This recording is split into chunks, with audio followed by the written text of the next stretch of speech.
Hey everyone, Dr. Rossi here, welcoming you once again to my YouTube channel and welcoming you to the start of a new series of lectures on post-communist transition in Eastern Europe and Central Asia. Now, as the name implies, this course falls within the subfield of comparative politics within political science, and it's a course that I've taught at the graduate and undergraduate levels at Rutgers University for many, many years. In fact, I'm offering this course as a summer class at the Rutgers Political Science Master's Program in United Nations and Global Studies once again, and I'm always happy to come back home and teach a class that I really like. So what is this course going to be covering? Well, beyond the concept of post-communism, which I think is fair enough to say that 30 plus years after the social movements of 1989 to 1991, more than 24 countries have made that transition, but into what remains to be seen. Now, about 10 years after 1989, it was fair, it was almost tempting for many political pundits to look at countries like Poland and Hungary and the Czech Republic, Slovenia, Slovakia, Latvia, Lithuania, Estonia as success stories, or countries that were well on their way to becoming successful. They had embraced political pluralism. They had adopted the philosophy of free market fundamentalism, and they were well on their way to becoming members of the European community. 30 years after the fact now, many of these countries, not to mention those in the Balkans, the former Soviet Union, and Central Asia, seem to be democracies in peril or entrenched hybrid regimes. And when we look at some countries in Central Asia, like Turkmenistan and Tajikistan, they're effectively more authoritarian now than they were within the Soviet Union. So this is a class that really looks at the region of Central Europe, Southeastern Europe, the Balkans, Russia and the so-called near abroad, and Central Asia. This is a section that the students always love because we look at the STAN countries, largely within the framework of democratic development and good governance, authoritarian transition, and probably most importantly, the effect of exogenous forces, right? The influence of international actors on internal political development and decision-making. And these external actors can be the European Union, the United Nations, NATO, the United States, Russia, as we get closer to the other countries of the former Soviet Union, and even China when we focus on Central Asia. So this is a class that I hope will get people interested in understanding really the challenges to democratic development and consolidation, and what really constitutes democracy.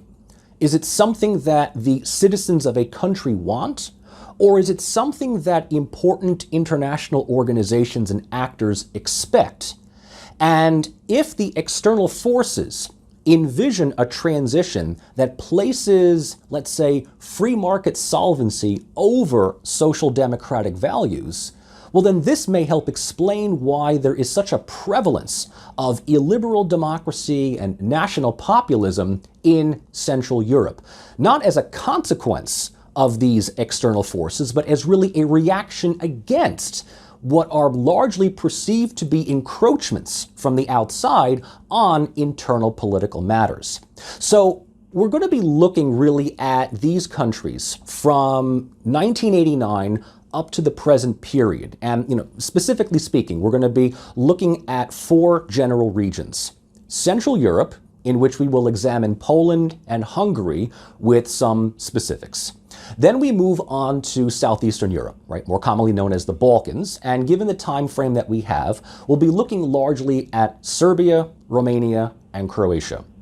Then we move over to what is colloquially known as the Russian near abroad, which largely encompasses Russia itself, Ukraine. If I have some time, I'll throw in maybe a discussion on the recent developments in Belarus.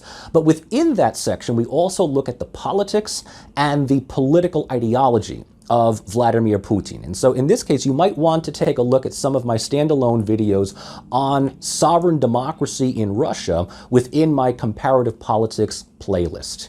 And then finally, we get to the section, as I said, that the students always love, the STAN countries: Kazakhstan, Kyrgyzstan, Uzbekistan, Tajikistan, and of course, Turkmenistan. Right? These are countries that very, very, very few people know anything about. But over the years, students have found this to be the most interesting, right? Because it's just something that is largely outside of the framework, the scope of American academic studies. The course will also be bookmarks by an introductory section in the beginning that looks at the legacy of 1989 and a concluding section that kind of examines where democracies are going to be going in this day and age. So I really hope that you find these lectures to be not just informative, but as always, interesting. This is a class that I absolutely love teaching, and I am so happy to be still working in this class with Rutgers University. So if you haven't done so already, please, please, please subscribe, hit the bell to get notifications of when these videos will be uploaded. I promise that I will try to upload about 2, if not even 3, a week, beginning around mid to late June, when this course will be offered to enrolled students. And as an added bonus, what I normally do for this class is I bring on a guest speaker for each of the 4 sections. So in addition to just the asynchronous learning that this online class, it's still an online class, will be provided for on YouTube, I'm going to be also speaking with a number of regional experts in both Central Europe and Southeastern Europe, and then in the second half of class on Russia and Ukraine, and then finally Central Asia. So there's going to be a lot of material that we're going to cover in just a short, condensed 6 to 7 week intensive summer course. But I invite you all along for the ride. I welcome your comments, and again, I want to just thank all of you who have emailed me with questions about IR or comparative, asking me for additional readings, source material, copies of my syllabus. I just am really just elated at how this page is growing and developing. So as with every single other lecture series, I welcome you to the journey, and I hope that you enjoy what I have to provide.